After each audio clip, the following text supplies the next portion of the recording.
This was a big day for the prosecution, but the defense, George Zimmerman's defense, the question is, did they wipe out all of the gains made by the prosecution today with one simple exchange? Listen carefully, and we're going to debate it. You don't have to wait until you're almost dead before you can defend yourself. No, I would advise you probably don't do that. Yeah.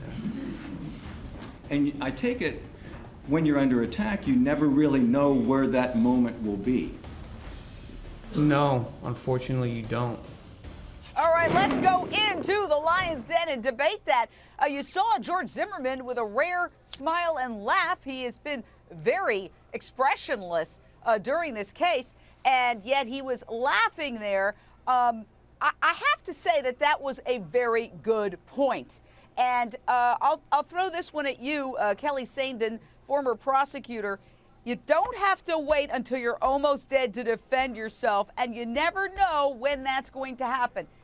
Would it have been better to go for manslaughter? Would that have been an easier win for the prosecution, given the murkiness of this entire situation?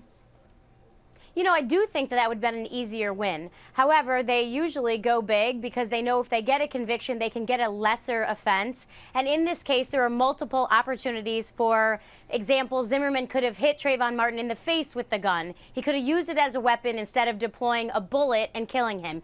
He had the opportunity to do other things prior to using lethal force, and that's what I think they're trying to prove. And so manslaughter would be in the heat of the moment, the fact that he had the gun, the fact that everyone thinks he was, from the prosecution side, a wannabe cop, and that he did pursue this gentleman when he was told not to.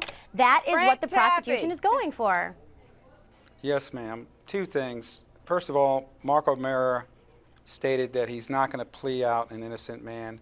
And secondly, the state would have to find some way to blow up the theory of self-defense before manslaughter is even entered in.